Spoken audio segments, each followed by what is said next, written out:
Bismillahirrahmanirrahim.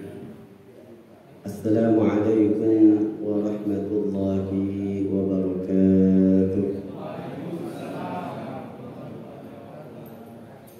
Innal hamdalillah nahmaduhu wa nasta'inuhu wa nastaghfiruh wa na'udzu billahi min shururi anfusina wa sayyiati a'malina. من يهد الله فلا مضل له ومن يضلله فلا هادي له أشهد أن لا إله إلا الله وحده لا شريك له وأشهد أن سيدنا ونبينا محمدا عبده ورسوله لا نبي بعده اللهم صل وسلم وبارك على سيدنا محمد وعلى آله وصحبه أجمعين سبحانك لا علم لنا إلا ما علمتنا إنك أنت العليم الحكيم ربنا زدنا علما warzuqna fahman birahmatika ya arhamar rahimin. Amma ba'du, hadirin jamaah yang dimuliakan oleh Allah Subhanahu wa taala. Alhamdulillah wa syukur ala ni'amillah. Pada malam hari ini kita masih dipertemukan kembali oleh Allah Subhanahu wa taala di dalam suasana yang penuh berkah karena hadirnya kita di majlis ilmu ini. Hadirnya seseorang di majlis ilmu itu akan mendapatkan banyak rahmat dari Allah Subhanahu wa taala. Berangkat dari sabda Rasulullah sallallahu alaihi wasallam, "Wa majtama'a qaumun fi baitin min buyutillahi yatluna kitaballahi wa yatadarasunahu bainahum illa nazalat alaihimus sakinah wa ghasyiyatuhumur rahmah wa haffathumul malaikah wa dzakarahumullahu fi man 'indah." Yang artinya ketika sebuah kaum berkumpul di rumah Allah untuk mengkaji kitab Allah, saling membaca Al-Quran ataupun yang berkaitan dengan ilmu-ilmu lainnya, maka janji Rasulullah, nazalat alaihimus sakinah, akan diberikan ketenangan. Wa ghasyiyatuhumur rahmah, akan dinaungi rahmat Allah Subhanahu wa taala. Wa haffathumul malaikah, akan dikelilingi oleh para malaikat. Wa dzakarahumullahu fi man 'indah, dan Allah pun akan menyebutkan orang-orang tersebut, orang-orang yang hadir di majlis ilmu di hadapan para malaikat Allah. Jadi Allah menyebut itu karena bangga. Allah memuji orang-orang yang hadir di majlis ilmu. Maka itulah diantara keutamaan hadirnya kita di majlis ilmu. Tapi memang godaannya berat, Pak. Ya, kayaknya kalau habis maghrib gini, kemudian cuaca hujan, enaknya ngopi. Ya, ngopi sambil makan gorengan. Ya, kalau nggak sambil nonton TV gitu ya, lihat berita. Kadang orang kalau hadir majlis ilmu itu bosan, ya, bosan, entah bosannya karena apa. Ya, hadirin jamaah yang dimuliakan oleh Allah Subhanahu wa taala.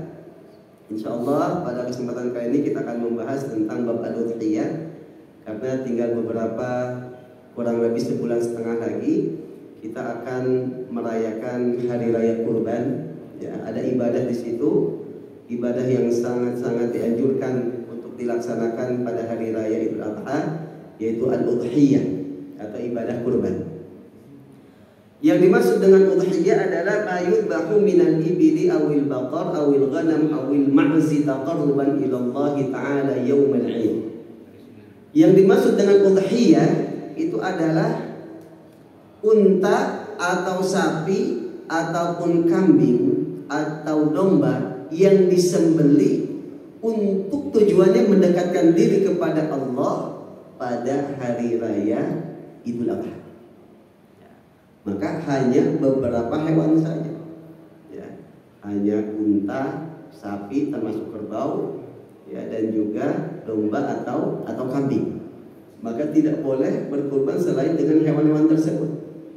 Pak Ustaz, saya mah nggak mampunya beli ayam, kurban pakai ayam aja, ya nggak bisa. Jatuhnya nanti hanya sedekah.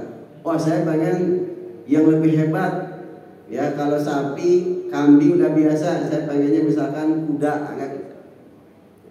Karena sudah ditetapkan oleh Allah Subhanahu wa taala min bahimatil an'am, atau dari hewan ternak.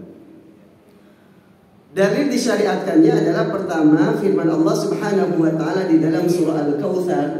Allah berfirman, "Fashalli li rabbika wanhar."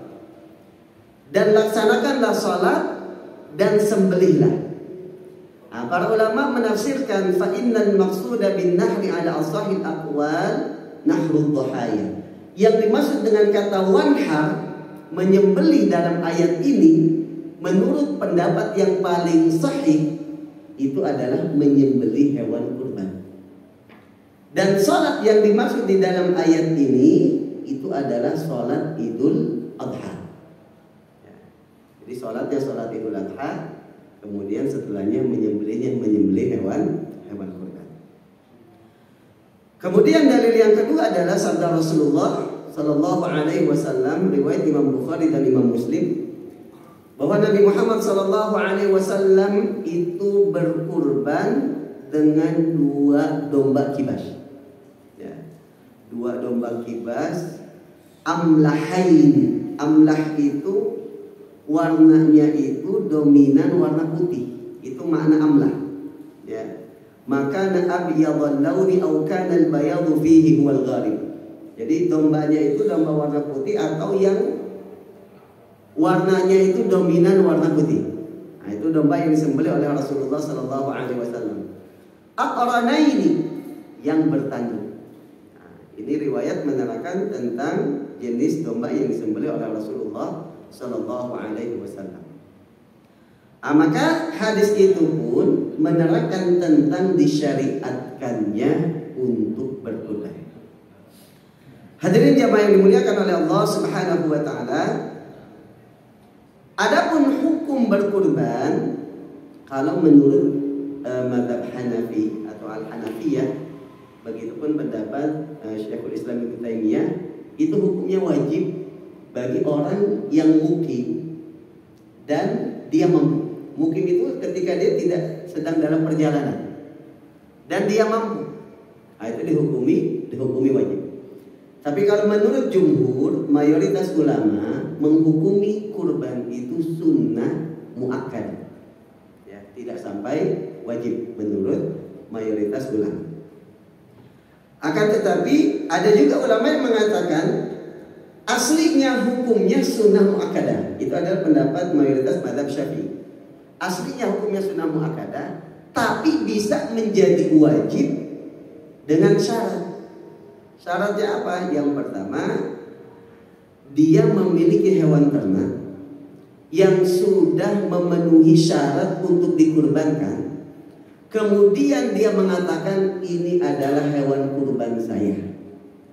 Maka hukum kurban menjadi wajib karena dia secara tidak langsung telah bernadar.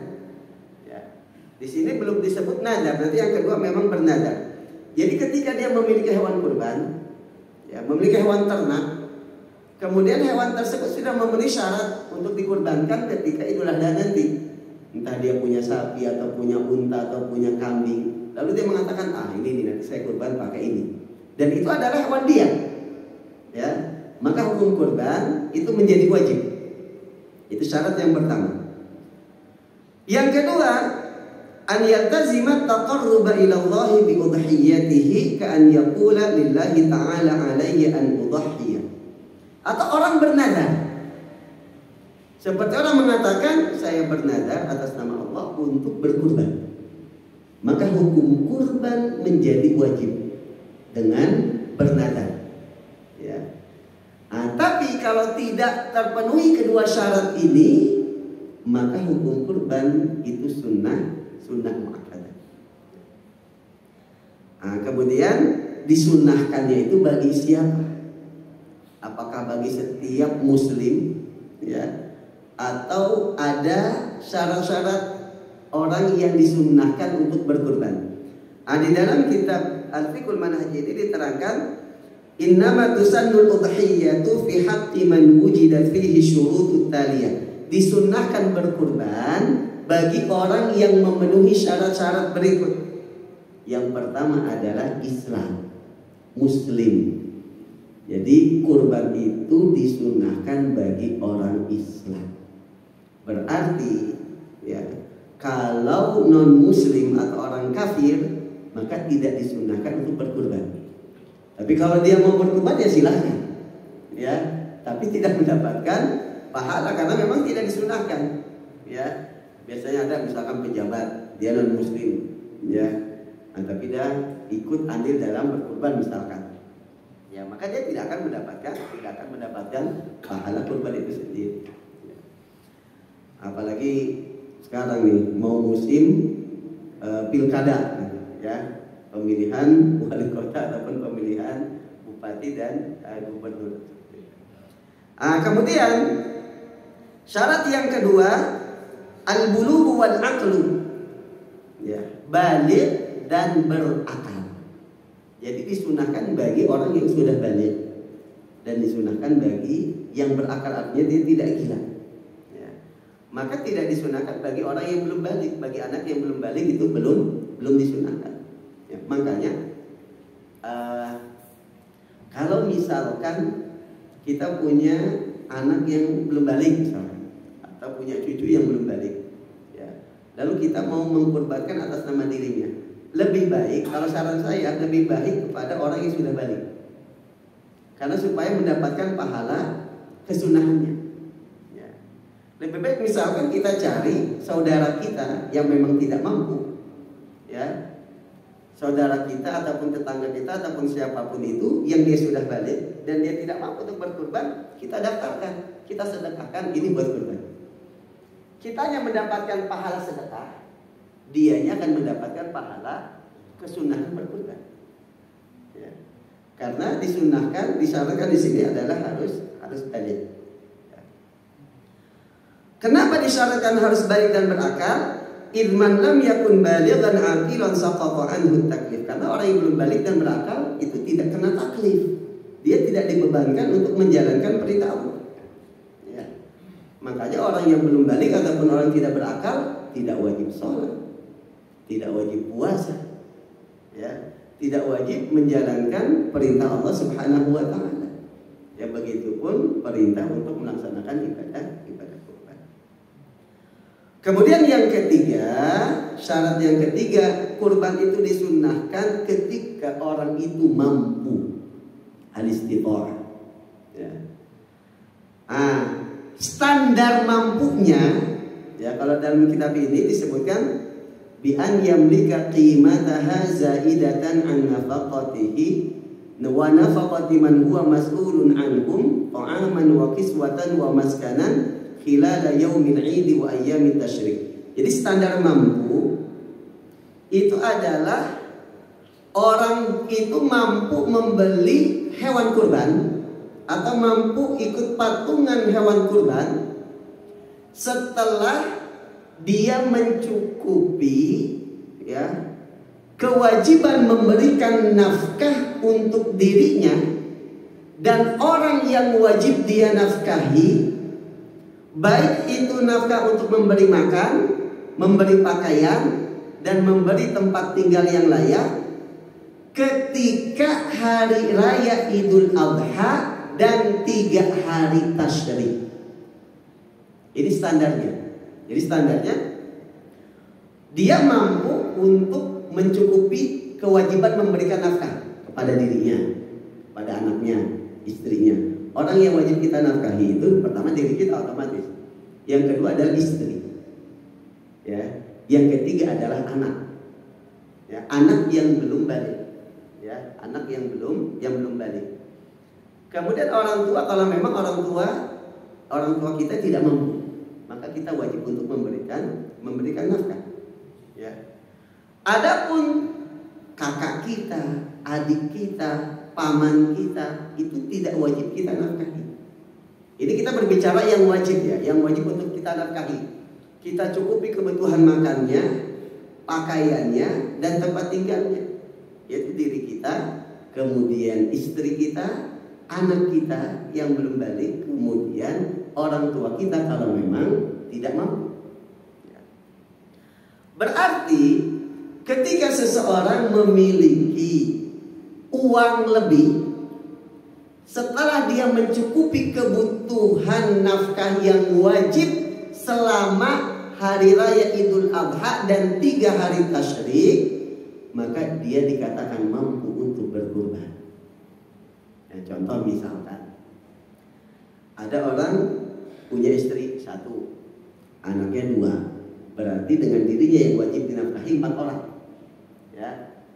Kalau untuk kebutuhan makan, misalkan dalam 1 hari itu kebutuhan makannya taruhlah misalkan ya 200.000 ya untuk 4 orang. Ya, 200.000 berarti sehari 200.000. Kalau dikali 4 hari, karena wajib mencukupinya itu hanya di hari raya Idul Adha dan 3 hari tasyrik, berarti 4 hari. Ya, 800.000 untuk kebutuhan makan. Taruhlah digenapkan jadi 1 juta. Kemudian kebutuhan pakaian. Nah, kalau pakaian masih pada layak, misalkan lebaran kemarin aja masih banyak yang belum dipakai, misalkan baju barunya. Kemudian kebutuhan tempat tinggal, tempat tinggal sudah ada, ya meskipun ngontrak, gitu ya, tapi sudah cukup biaya untuk membayar sewanya. Maka biaya yang dia butuhkan dalam 4 hari tersebut itu kurang lebih hanya 1 juta sampai 1.500.000 untuk 4 hari.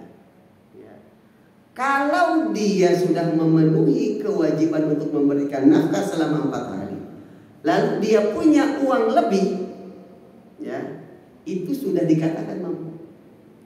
Ya, jadi standar mampunya, ya, dalam kitab ini dikatakan melebihi dari kewajiban dia membayar nafkah, memberikan nafkah selama 4 hari saja. Nah, kalau standar mampu bagi zakat fitrah itu lebih kecil lagi, ya. Makanya sebenarnya banyak orang yang wajib zakat fitrah, tapi karena memang wataknya dia selalu ingin diberi, akhirnya tidak mau membayar zakat fitrah. Zakat fitrah itu standarnya hanya kebutuhan nafkah di malam Idul Fitri dan di hari raya Idul Fitri. Berarti kan cuma sehari semalam. Sehari semalam tambah 200.000, ya. Kalau pakaian masih ada, banyak yang layak. Kemudian tempat tinggal ada misalkan. Berarti kalau orang itu dia punya uang 1 juta, di hari raya Idul Fitri dia wajib menunaikan zakat. Ya. Itu standar mampu untuk zakat fitrah. Ya, kalau untuk Idul Adha tadi 4 hari. Ya, pada hari raya Idul Adha dan 3 hari tasyrik. Ya. Nah, makanya sebenarnya banyak orang yang masuk kategori mampu untuk berkurban, ya, banyak. Akan tetapi mungkin dia berpikirnya, wah kalau saya bayarkan kurban nanti cuma punya uang 5 juta misalkan, atau punya uang 10 juta. Wah kalau saya bayar kurban sekarang misalkan taruhlah 3 juta, wah tinggal 7 juta. Nanti anak saya gini, kebutuhan ini, kebutuhan ini. Kalau kita hanya berpikirnya itu, maka kita selamanya tidak akan mampu. Kita menganggap diri kita tidak akan mampu. Tapi standar yang diterapkan oleh ulama, ya, itu adalah lebih dari kebutuhan untuk menafkahi orang yang wajib kita nafkahi di 4 hari tersebut. Ya. Nah, maka ketika seseorang memenuhi 3 syarat ini, pertama dia muslim, yang kedua dia itu orang mampu, ya. Yang ketiga atau dia balik dan berakal, dan yang ketiga dia dianggap mampu. Nah, maka ketika memenuhi ketiga syarat ini, maka disunnahkan dan sunnahnya muakkad bagi orang tersebut untuk melaksanakan ibadah kurban. Hadirin jamaah yang dimuliakan oleh Allah Subhanahu wa taala. Kemudian tadi kita sampaikan bahwa hewan yang bisa dijadikan sebagai hewan kurban itu cuman unta, kemudian sapi, termasuk kerbau karena sejenis, kemudian kambing atau domba. Ya. Ini diambil dari firman Allah Subhanahu wa taala, "Wa likulli ummatin ja'alna mansakan liyadhkuru ismallahi 'ala ma razaqahum min bahimatil an'am." Kata bahimatil an'am itu adalah hewan ternak. Maka wal an'amu la takhruju an hadhihi al-asnaf ats-tsalatsa. Para ulama mengambil kesimpulan dari ayat ini bahwasanya al-an'am, hewan ternak itu tidak keluar dari jenis-jenis hewan tadi. Yang disebut hewan ternak, yang dimaksud di dalam Al-Qur'an yang disebut dengan al-an'am itu adalah unta, sapi, kerbau, dan domba atau kambing. Dalil yang kedua, wali'annahu lam yunqal 'anil nabi sallallahu alaihi wasallam wala 'an ahadin minas sahabati at-tadhhiyatu bighairiha. Dalil yang kedua, belum pernah Nabi Muhammad dan juga para sahabat berkurban selain dari keempat jenis hewan ini. Ya, gitu. Nah, makanya disyaratkan harus dari 4 jenis. Wa afdaluha al-ibil, thumma al-baqar, thumma al-ghanam. Yang paling afdal itu unta. Ya, cuman kalau di kita susah, Pak. Ya, kalau di kita nyari unta susah. Ada juga di kebun binatang dan itu pun wah, bisa ngamuk kita yang punya kebun binatang. Ya. Kalau mungkin di negeri Arab itu banyak. Ya, banyak unta. Memang afdalnya itu adalah unta. Thumma al-baqar, yang kedua adalah sapi. Ya. Tsummal ghanam, dan yang ketiga adalah kambing. Ya. Jadi urutan afdalnya itu adalah unta, kemudian sapi dan juga kambing. Tapi ini adalah dalam mazhab Syafi'i. Ada yang mengatakan ya afdalnya itu kambing, ya, baru sapi. Ya, itu khilaf di antara para ulama. Hadirin jamaah yang dimuliakan oleh Allah Subhanahu wa taala. Kemudian wa yajuzu an yudhi bil ba'ir wal baqara al wahida an sab'ah. Boleh satu unta atau satu sapi itu untuk 7 orang. Dalilnya adalah dari Jabir radhiyallahu anhu, dia berkata, naharna ma'a Rasulillah sallallahu alaihi wasallam amal Hudaybiyah al-badanata an sab'atin wal baqarata an sab'atin. Jadi Jabir menceritakan bahwa dulu kami berkurban bersama Rasulullah sallallahu alaihi wasallam pada tahun Hudaybiyah, ya, pada tahun perdamaian Hudaybiyah. Itu satu unta, ya, untuk 7 orang. Ya. Dan satu sapi untuk 7 orang. Nah, ini dalil dibolehkannya kita berkurban satu unta untuk 7 orang dan juga satu sapi untuk 7 orang. Berikutnya adalah syarat. Nah, sering kita sampaikan bahwa sebuah ibadah, apapun itu ibadahnya, akan dinyatakan sah apabila memenuhi syarat dan rukunnya. Maka penting bagi kita untuk mengetahui syarat dan rukun sebuah ibadah. Ibadah apapun, ibadah sholat misalkan, kita harus tahu yang rukun itu yang mana, kemudian syaratnya apa, ya. Karena kalau kita tidak tahu kemudian kita melanggar, tidak memenuhi syarat dan rukun, maka ibadah tersebut dianggap tidak sah menurut syariat. Jangan sampai semau kita, nggak apa-apa lah, Allah maha tahu ini. Ya, misalkan ada orang sholat, dia nggak wudu, ya. Kemudian apapun dia sholat, tapi pakaiannya misalkan kebuka auratnya. Ini banyak kejadian, Pak. Khususnya mohon maaf, masalah aurat belakang ini nih. Ya, ini banyak. Kalau kita pakai celana, ya, ataupun pakai sarung, kemudian baju kita ataupun kaosnya itu agak pendek gitu ya, itu kalau ruku atau enggak sujud itu akan keangkat. Ya. Dan kalau keangkat sampai kelihatan auratnya, itu batal salat kita. Karena aurat laki-laki itu dari pusar sampai lutut. Ingat, dari pusar itu bukan berarti bagian depan saja. Semua bagian. Bagian depan, samping, sampai belakang itu termasuk aurat. Ya. Makanya ketika ruku, kalau kita pakai baju ataupun kaos yang pendek, kemungkinan keangkat dan akan kelihatan aurat kita bagian belakangnya. Ya, apalagi mohon maaf kadang sampai kelihatan lubang celengannya, Pak.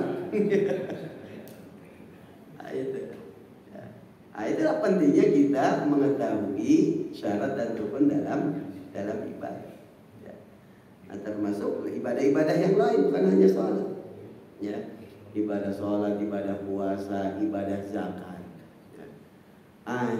Di kampung-kampung biasanya panitia UPZ ya, unit pengelola zakat, itu biasanya mengirimkan surat kepada orang yang dianggap mampu untuk menunaikan zakat mal.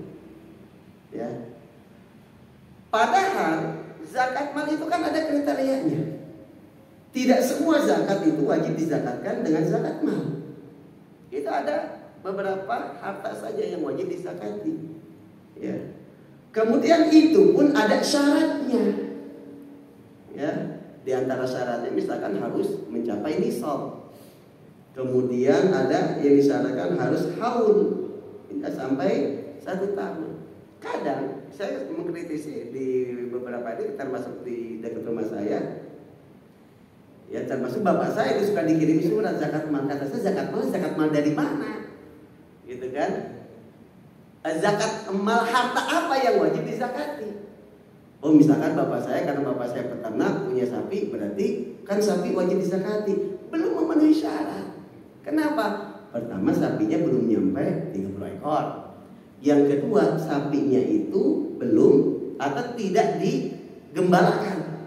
Kalau untuk binatang ternak kan syaratnya sapinya itu harus digembalakan. Kalau sapi yang kita kasih makan sendiri itu tidak termasuk wajib zakat. Tapi nanti masuk zakatnya mungkin dari urudut tijarah.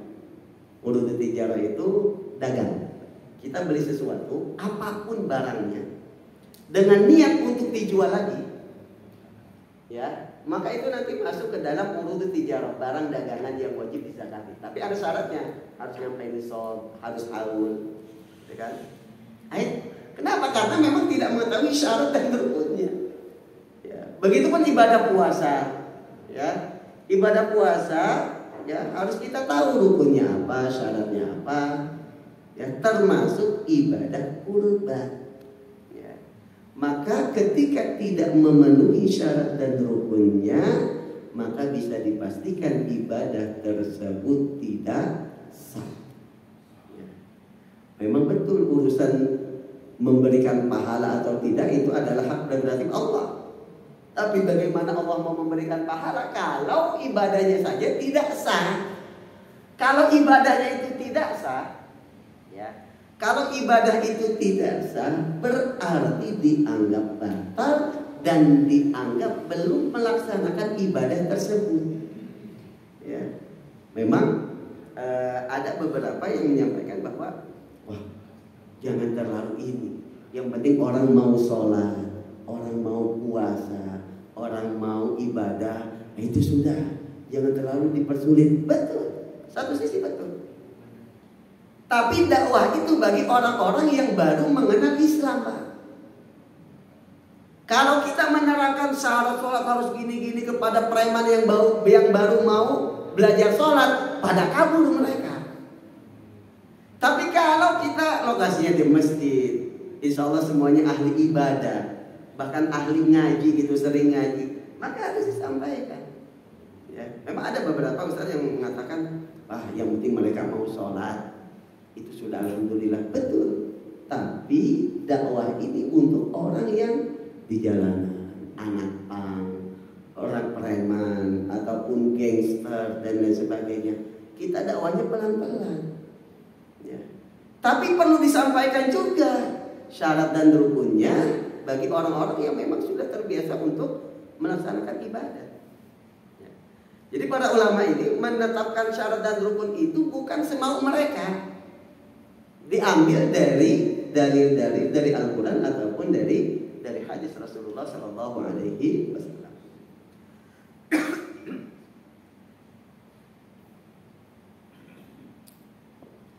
Baik hadirin jamaah yang dimuliakan oleh Allah Subhanahu wa taala, syurutuha atau syarat udhiyah. Yang pertama syarat berkaitan dengan as-sin, usia. Wa syartul ibli an yakuna qad dha'ana fi sadisati minal umri. Syarat unta ya yang sah untuk dikurbankan itu usianya genap 5 tahun masuk tahun ke-6. Jadi tua Pak unta itu, ya. Kalau unta yang masih usianya 4 tahun, 3 tahun itu belum sah untuk dikurbankan. Karena syaratnya genap 5 tahun masuk tahun ke-6. Kemudian wa syartul baqari wal ma'zi an yakuna qad dha'ana fi tsalitsah. Syarat usia sapi, kerbau termasuk kambing. Kambing itu kambing Jawa ya, kambing Jawa. Dalam mazhab Syafi'i khususnya itu disyaratkan usianya genap 2 tahun masuk tahun ketiga. Ya. Nah, jadi kalau misalkan usianya belum genap 2 tahun, ya masih setahun setengah masih ini, nah itu berarti belum sah, ya karena belum memenuhi syarat. Ya.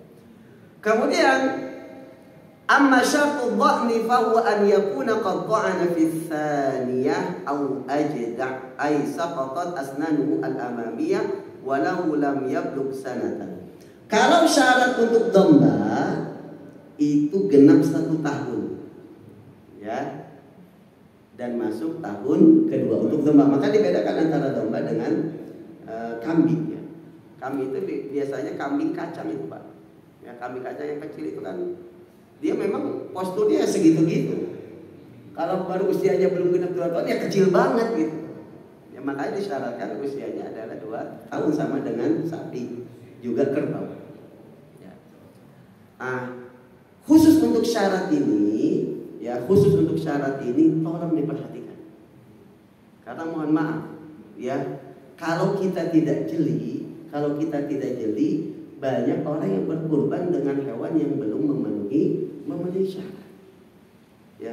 Menurut syariat itu berarti nanti jatuhnya nggak kurban, jatuhnya sedekah.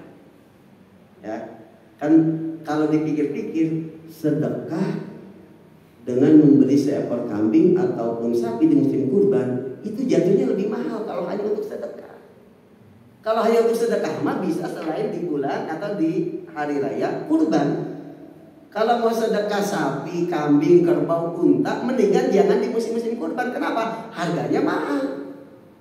Kalau kita hanya ingin sedekah, di luar itu harganya lebih murah, dapat yang lebih besar. Makanya kalau misalkan tidak memenuhi syarat dan dianggap sedekah, ya rugi. Ya. Ya meskipun nggak rugi-rugi amat, artinya kita mendapatkan pahala juga, cuman pahalanya pahala sedekah, bukan pahala kurban, karena tidak memenuhi syarat. Ya. Nah, biasanya kalau kita kan nggak mungkin kita nanya akte lahirnya kepada penjual. Biasanya bisa dilihat dari giginya, Pak. Ya, kalau giginya sudah tanggal, ya atau bahasa Jawa itu poel. Ya, kalau bahasa Sunda biasanya kupak ya. Kalau bahasa Jawa biasanya poel.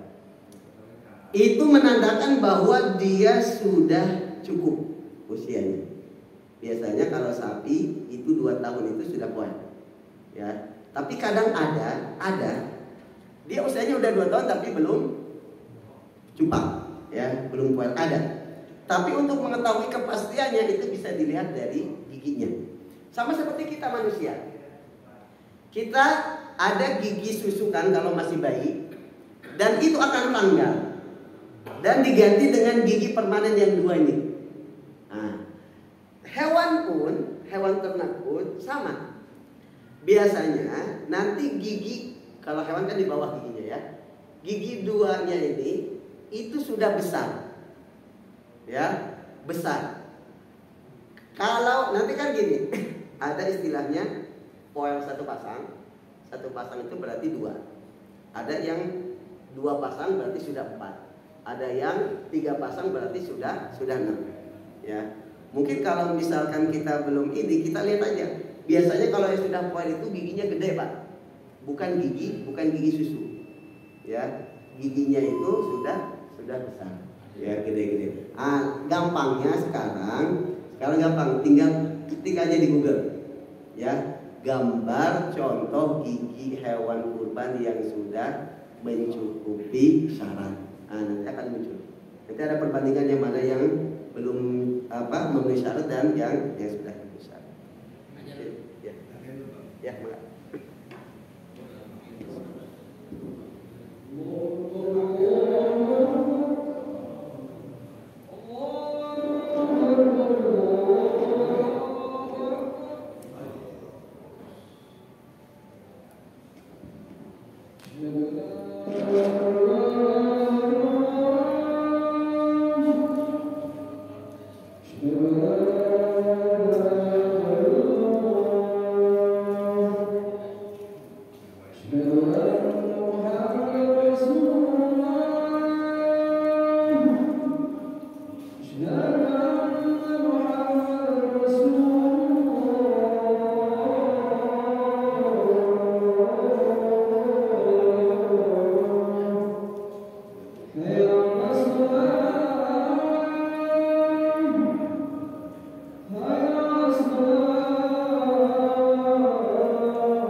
Baik, kita lanjutkan.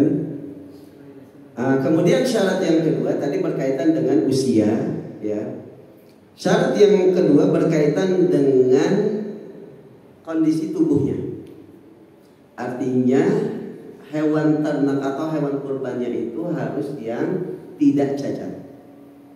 Ada beberapa penyakit, ya, ataupun cacat yang menghalangi keabsahan hewan kurban.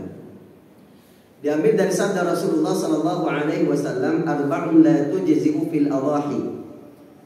Al-'awra'ul bayyinu 'awaruha, wal maridatul bayyinu maraduha, wal 'arja'ul bayyinu 'arajuha, wal 'ajfa allati la tunqi. Yang pertama kata Rasulullah ada 4 jenis hewan kurban atau jenis hewan yang tidak sah kalau dijadikan sebagai hewan kurban. Yang pertama adalah al-awra al-bayyinu awaruha, yaitu hewan yang buta sebelah, dan butanya itu jelas. Buta ya, bukan sakit mata. Buta, ya, bukan hewan itu. Kalau sakit mata itu masih sah, ya. Yang tidak sah itu kalau buta, yang jelas butanya, buta sebelah, apalagi kalau buta dua-duanya. Yang kedua kata Rasulullah, wal maridatul bayyinu maraduha, hewan yang sakit dan benar-benar sakitnya parah. Ya, kalau hanya sakit misalkan demam, ingusan dan masih mau makan, itu masih sakit. Kemudian wal arja'ul bayyinu arajuha, berikutnya adalah yang pincang dan pincangnya itu kelihatan jelas. Kalau di dalam kitab-kitab fikih yang lebih tebal itu dikatakan Yang pincangnya itu sampai kalau dia digembalakan dengan kelompoknya, ya, dia akan ketinggalan jauh. Ya, misalkan kambing yang satu pincang nih, kelompoknya sudah nyampe sana, dia karena jalannya pincang masih di sini, nah itu yang nggak boleh. Tapi kalau misalkan pincangnya masih bisa ngikutin, masih bisa jalan, tidak terlalu parah, itu masih dianggap sah. Jadi yang tidak sah itu kalau yang pincangnya parah. Kemudian yang terakhir adalah wal ajfa allati la tunqi, yaitu yang yang kecil atau yang kurus yang sampai tidak punya daging atau tulang-tulangnya itu di sela-sela tulangnya itu tidak ada minyak ataupun lemaknya, saking kurusnya. Ya, jadi yang enggak sah itu yang benar-benar kurus. Ya kalau benar-benar kurus apa yang mau dibagikan kan gitu. Ya, maka inilah 4 aib yang tidak sah bagi hewan kurban. Hadirin jamaah yang dimuliakan oleh Allah Subhanahu wa taala, poin berikutnya adalah waktu udhiyah. Waktu udhiyah itu sudah boleh setelah terbit matahari di hari raya Idul Adha, bukan pas setelah matahari terbit langsung. Tapi ada jeda sekiranya bisa dilaksanakan sholat 2 rakaat. Ya, 2 rakaat dengan 2 khutbah.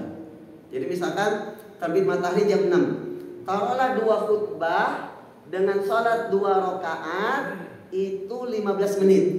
Berarti jam 6.15 menit sudah boleh untuk menyembelih hewan kurban.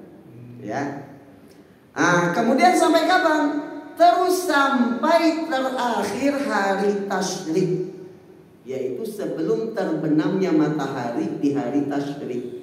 Hari tasyrik itu tanggal 13 Dzulhijjah. Ya mungkin biasanya kalau di masjid-masjid besar seperti di Istiqlal ataupun di mana yang motong sapinya sampai ratusan, kambingnya sampai ratusan, itu nggak bisa sehari. Ya, biasanya sampai 2 hari, 3 hari. Dulu di pesantren kami di Gontor itu kalau kurban itu sapi sampai ratusan, Pak. Ya 100 berapa gitu kan. Kambing apalagi.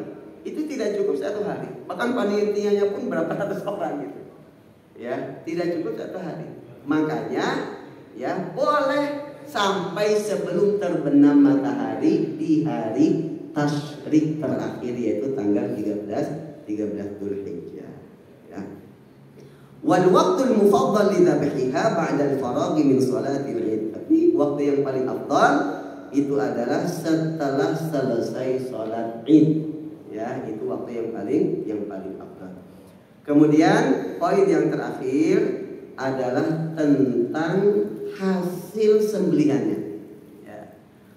Kalau kurbannya itu kurban wajib, tadi sudah kita sampaikan, kurban wajib itu ketika kita punya hewan kemudian kita katakan ini adalah hewan kurban saya, maka menjadi wajib hukum kurban. Atau kita bernadar, ya, maka hukum kurban menjadi wajib. Kalau kurbannya kurban wajib, ya, entah itu nadar ataupun dengan cara kita memiliki hewan kemudian kita tunjuk hewan tersebut sebagai hewan kurban kita, maka hasil hewan kurbannya tidak boleh ya dimakan dan diambil oleh pengkurban dan juga keluarga yang wajib dia nafkahi. Kalau kurbannya kurban wajib seperti nadar tadi ya, tidak boleh. Begitupun orang keluarga yang wajib kita nafkahi, tadi istri kita, anak kita juga nggak boleh. Ya, paman kita boleh karena tidak wajib kita nafkahi. Kakak kita boleh kita kasih karena tidak wajib kita nafkahi. Itu kalau kurbannya kurban wajib. Tapi kalau kurbannya kurban sunnah, itu boleh. Dia boleh ngambil semau dia. Ya. Kemudian dia sedekahkan meskipun sedikit. Sebenarnya sah-sah saja. Kita nyembelih sapi misalkan, ya, yang kita bagikan misalkan cuma 10 kilo, sisanya buat kita, sah. Ya, cuman ngapain kurban kalau kita mau ngambil daging banyak-banyak? Lebih baik kita pergi ke supermarket beli dagingnya, ya, daripada kita kurban. Kalau hanya untuk dikonsumsi oleh kita, meskipun sah, ya. Tapi afdolnya itu dibagi 3, Pak. Sepertiga buat pengkurban, sepertiga buat fakir miskin, dan sepertiga itu boleh diberikan sebagai hadiah. Dan ingat, kurban itu boleh diterima oleh orang yang dianggap mampu, bukan hanya untuk orang miskin. Berbeda dengan zakat. Kalau zakat tidak boleh keluar dari golongan yang 8. Kalau kurban boleh. Kita misalkan kurban, kemudian kita ingin menghadiahkan kurban ini kepada tetangga kita. Tetangga kita mampu, orang kaya, nggak apa-apa. Atau kepada saudara kita yang mampu, yang kaya, nggak apa-apa. Ya, nah itu. Tapi bedanya, kalau sebagai hadiah itu tidak boleh dijual belikan. Ya. Berbeda kalau misalkan sebagai sedekah. Kalau yang menerimanya orang miskin, misalkan ini sedekah, terserah dia, mau dia jual lagi, mau dia masak, mau dia simpan, terserah. Tapi kalau hadiah itu tidak boleh dijual belikan. Ya. Termasuk hewan, hasil hewan kurban tidak boleh dijual belikan apapun. Biasanya kulit. Ya. Nah, maka punten kepada panitia, sering saya sampaikan di beberapa masjid itu, panitia hati-hati. Kalau mau berikan aja.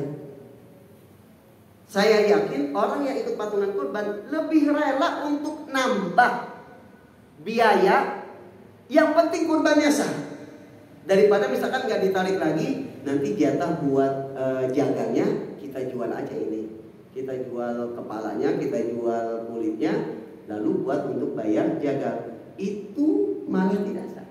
Saya yakin orang yang ikut kurban lebih rela untuk nambah uang daripada kurbannya tidak. Ya, nah, maka sebaiknya itu tidak dijual belikan. Lebih baik kita sedekahkan saja. Ya. Kalaupun mau menambah operasional, itu langsung minta kepada orang yang pengkurban.